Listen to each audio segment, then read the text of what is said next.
Parte 2. Vários estudos. Martim Garcia. Parte 2. Referindo-se ao canal que se predestinava a deformar e torcer o rumo das questões platinas, Agustín de Vedia aponta-nos como documento mais remoto, revelador de sua existência, um informe do século XVIII, do piloto castelhano Oyarbide, destinado a ilustrar mais tarde os debates de limites entre Portugal e Espanha. O descobridor dera-lhe então o nome de Canal do Inferno, por las muchas corrientes que en él hay y la gran marejada con vientos del sur. Poderíamos reivindicar a nossa primazia, herdada, no acontecimento, destacando expressivos tópicos do Diário da Navegação da Armada que veio ao Brasil em 1529, de Pero Lopes de Souza, de onde se concluiria que o destemeroso cavaleiro do mar, esclarecendo a rota de Martim Afonso, perlustrou aquelas paragens. E seria um encanto o seguir-se, longamente, a esteira secular da dilatada derrota descrita naquela língua portuguesa do tempo, onde as sílabas duras traem a palavra robustecida e feita para ser ouvida entre os barulhados ruídos das vagas e das tormentas. Vindo do cabo de Santa Maria, na larga volteadura da costa, e fazendo seu caminho ao longo de lá a um tiro de besta da terra, o grande marinheiro penetrou no Prata, onde o mar era tão grande que não lhe poderia parecer que era rio, num mau dia de tempestade, sobre um resplandor de coriscos a sarjarem o cariz dos céus e a romper sobre as vagas rijamente picadas do sudoeste, correndo tanta fortuna quanta homens nunca passaram. Prosseguiu ao arrepio da correnteza, rumo feito a noroeste, com pouca vela e a sonda na mão, impressionado com os muitos fumos que via no litoral convizinho, pelo que determinou de pôr a artilharia em ordem, a irem concertados para pelejar, e lavrou, temerariamente, as águas daquele impetuoso canal. Alargou-se de terra, e foi surgir à postura do sol a uma ilha grande, redonda, toda cheia de arboredo, a qual pôs o nome de Santa Ana, e é hoje Martim Garcia. Pernoitou-lhe a ilharga, matando muito pescado de muitas maneiras, peixes da altura de um homem, amarelos e outros pretos com pintas vermelhas. Ao outro dia saiu em terra, mas o vento saltou ao sul, obrigando-o a pôr-se da banda do norte da ilha, com muita tempestade, até que se abonançou o tempo, e ele foi de novo à ilha, onde mandou pôr fogo em 3 partes dela, para ver se lhe acudia gente, e não viram senão fumos. Deixou-a velejando a nor-noroeste. Foi surgir, ao cabo de 2 dias, à boca de um rio de meia légua de largo, e de uma banda e doutra tudo cheio de arboredos, que é hoje o Paranaguaçu. A água corria muito tesa para baixo, havia de fundo 10, 12 braças de lama mole. Apesar disto, foi avante aos remos, e penetrou-o. Debateu-se longos dias, estonteado no labirinto dos Paranás, onde tudo eram braços e ilhas, e eram tantas as bocas dos rios que não sabia por onde andava, até chegar à terra, que chamou dos Carandins, mandando fazer muitos fumos, a ver se lhe acudia gente, e no sertão responderam com fumos muito longe. E porque via que não podia tomar prática da gente da terra, e havia muito que era partido donde Martim Afonso estava, resolveu se tornar dali, ponde 2 padrões das armas de El-Rei e tomando posse da terra, cuja latitude determinou 33 graus 45 minutos. Este périplo, porém, distancia-se exageradamente no passado. Mais expressiva para o nosso caso, até pelas considerações que no momento sugeriu, foi a notícia transmitida de Buenos Aires, em dezembro de 1855, pelo tenente Page, comandante da US Steamer Water Whittle, a Real Sociedade Geográfica de Londres, que, sobre reivindicar para o marinheiro Yankee a precedência da descoberta, nestes tempos, naquele canal, depois de um apagamento 3 vezes secular, tem o mérito de expor imparcialmente, às claras, sem preconceitos intuitos, um juízo superior quanto aos limites jurisdicionais das águas do estuário, robustecido do beneplácito da mais ilustre entre todas as associações geográficas. Traduzindo-se o comunicado inserido em um dos boletins daquela sociedade, observa-se realmente que naquele ano o comandante Page descobrira uma nova passagem entre a ilha de Martim Garcia e a costa oriental, tendo mais 2 pés de fundo do que a antiga. Mas a importância do achado não estava apenas naquela maior profundidade do novo canal, senão também no caráter político que ele assumiria. Ele destinava-se a despojar Martim Garcia da importância geográfica que lhe dava o governo de Buenos Aires,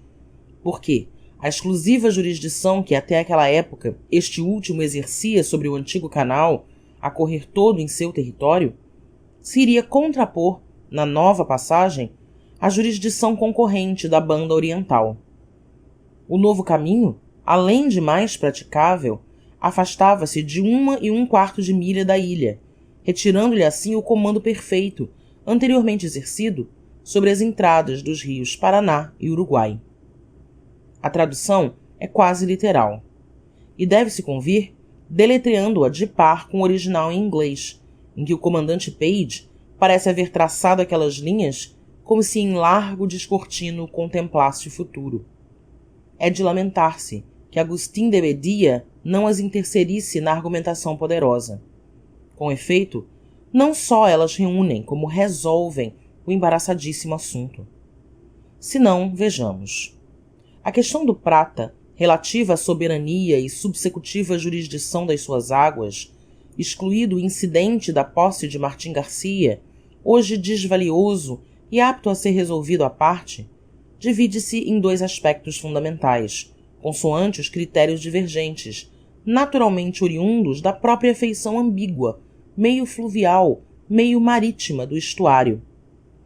A uma banda, alinham-se os que o consideram uma reentrância ou entalhadura atlântica, submetida ao regime internacional dos mares livres. É o critério britânico, ainda há pouco formulado entre violentos protestos da opinião uruguaia, a contrastar com a injustificável indiferença da opinião argentina. A outra banda estão os que ali veem, esteando-se nas mais firmes, nas mais infrangíveis e nas mais claras noções fisiográficas, um rio, e, consequentemente, adscrito à jurisdição interior ou privativa dos países circundantes. É o critério uruguaio neste momento, e o critério argentino, tradicional até pouco tempo. Poder-se-ia ditar uma terceira forma, a que mais a engravece e dana, dos que, caracterizando-se como rio, ampliam desmedidamente os direitos de uma posse exclusiva, admitindo que sobre todo ele, até o último farelhão de ilhota inapreciável, até o último grão de areia das suas barrancas, molhado das enchentes, até a última ponta de cabucho a arremessar-se das costas, se possa generalizar a soberania indiscutível de uma nação isolada, criando-se um monopólio das águas. E este seria o critério argentino atual, se, como veremos depois, os juízos mais elevados e lúcidos, emitidos pelos melhores homens de governo da República desde os princípios do século até hoje, não livrassem uma nacionalidade de subscrever a doutrina singularíssima de Stanislau Zeballos, malgrado a sua invejável inteligência. Não antecipemos.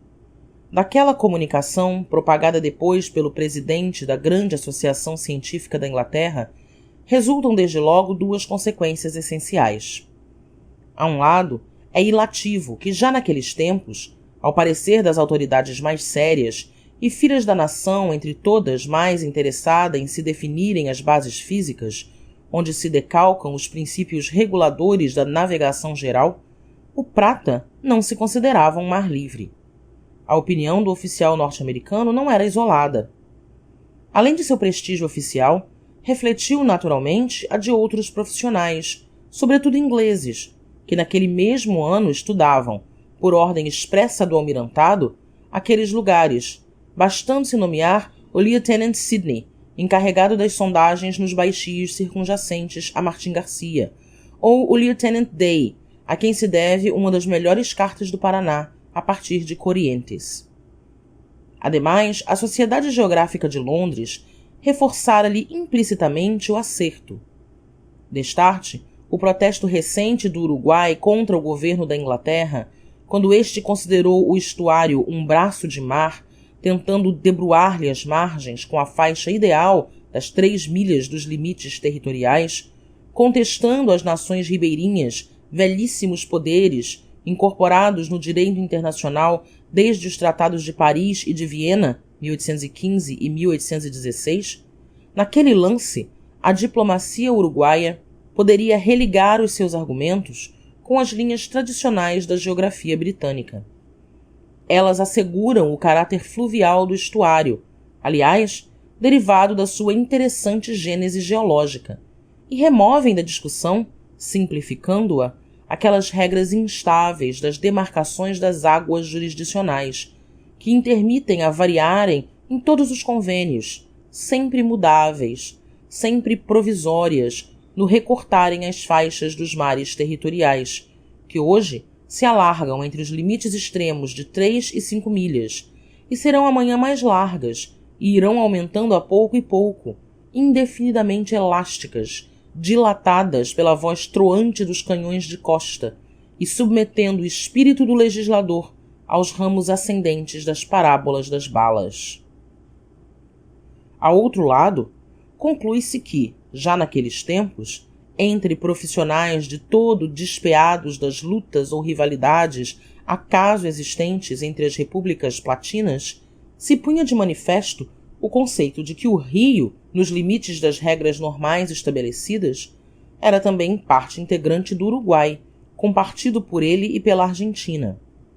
Os dizeres são límpidos. O canal recém-descoberto despojaria a ilha de Martim Garcia da importância política e geográfica que lhe dava o governo de Buenos Aires, em virtude de um motivo essencial,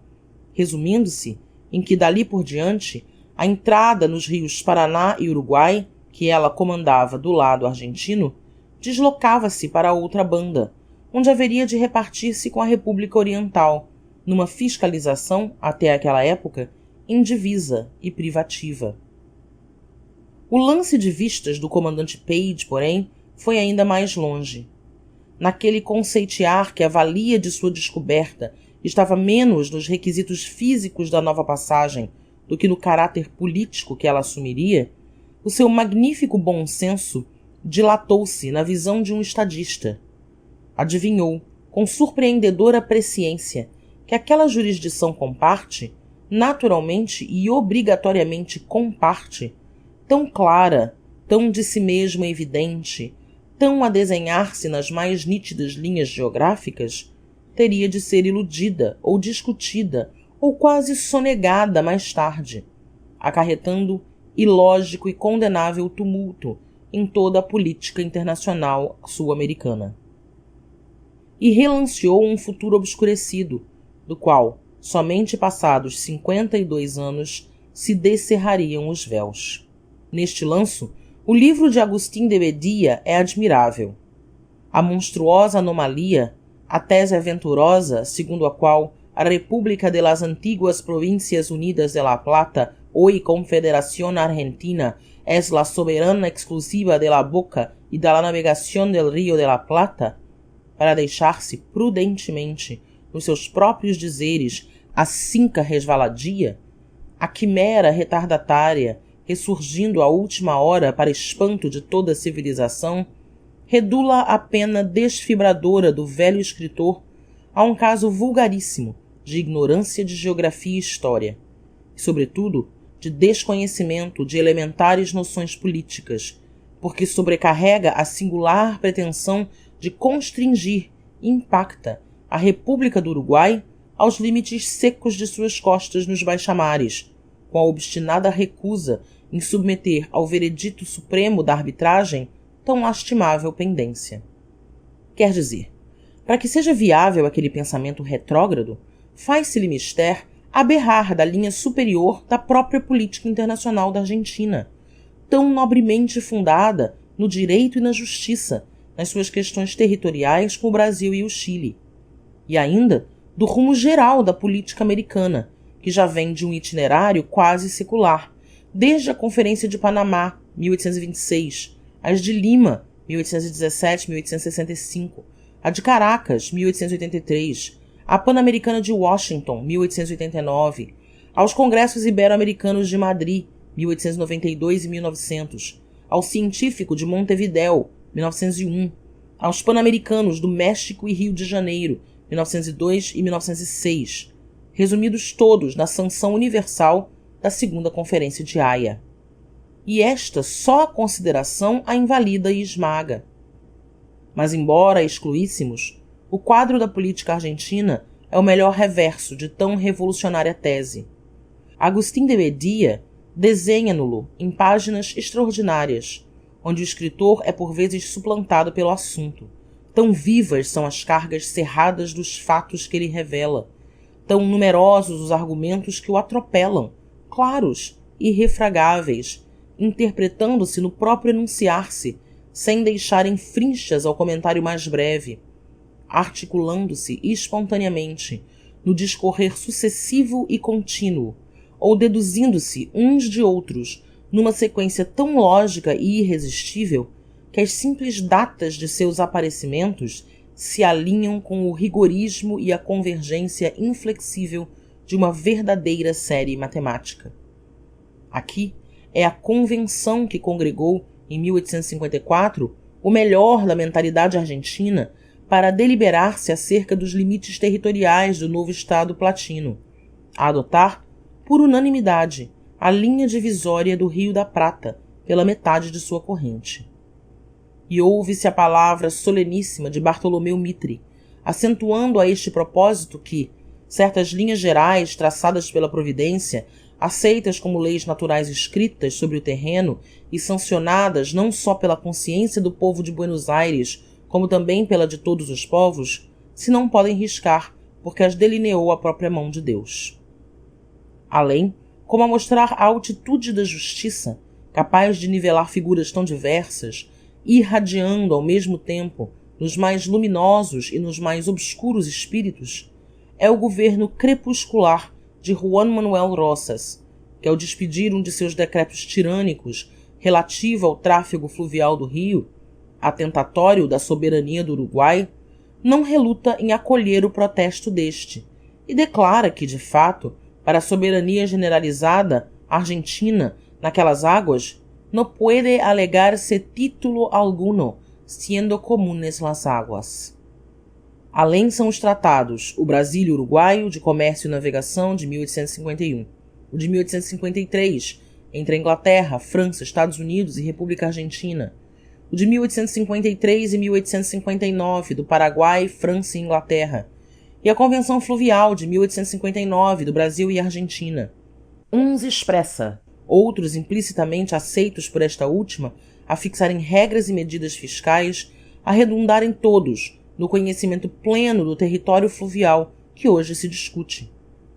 Mais longe é o célebre Canal do Inferno, que se desvenda de todo em 1877, fazendo que se realizem logo, por iniciativa do governo oriental, sérios trabalhos de balizamento e dragagens, abrindo-se subsecutivamente ao tráfego comercial, sem que o governo da República defrontante proteste. No mesmo ponto, em 1890, é a administração argentina, resolvendo-se a dragar ou melhorar o Passo de Limetas. Protesta o governo do Uruguai contra o que considera uma invasão, e o ministro das Relações Exteriores, Dr. Stanislau Zeballos, desculpa-se nobremente, declarando tratar-se de um simples conhecimento, caso de pouca monta, operación que reputaba inocente. Logo depois, a legação argentina em Montevidéu, a dirigir-se à chancelaria oriental, em ofício seguido dos planos e memórias dos serviços que se projetam naquela passagem, e declarando que o seu governo cumpre um dever, esclarecendo-a de tudo, porque las obras a realizar-se passam por águas de jurisdição oriental. Um ano antes, é o ministro da Fazenda argentino, Dr. Vicente Lopes, a insinuar, em nota ao plenipotenciário uruguaio, que en essas águas comunes se assimila la bandeira oriental e la nacional. No ano seguinte, 1893, é outra vez o Dr. Zeballos, ministro então da presidência Pellegrini, enviando uma memória ao Congresso, a explicar que instruiu a legação argentina de Montevidéu para conseguir do governo do Uruguai a indispensável aquiescência aos reparos dos passos de Martim Garcia, caso alguns deles tocassem em algum punto canales sometidos a la jurisdicción de aquel país. Fora inútil prosseguir. Sobre tudo isto paira, soberanamente, a grande voz desta glória sul-americana que é Domingos Sarmiento. Convendría, para terminar este embrollo, que los estados del Uruguay, del Plata, del Paraná y del Paraguay, el Brasil incluso, celebrasen un congreso de plenipotenciarios para ponerse de acuerdo sobre el trecho de gentes que ha de regir, en aguas que son comunes a todos.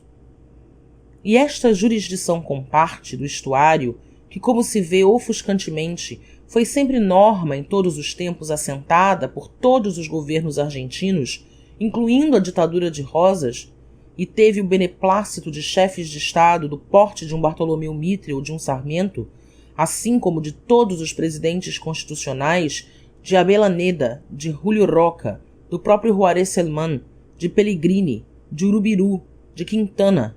a comunhão que jamais se contestou ou foi sequer opinável e sobressai a cada passo inteiriça em todos os tratados, em todas as notas diplomáticas, em todos os relatórios ministeriais ou técnicos, nas mensagens presidenciais, na vasta cópia de documentos trocados entre as duas repúblicas, a associação jurisdicional, que no Prata seria até um belo princípio de alta moralidade histórica, sancionando os laços consanguíneos de duas nacionalidades irmãs,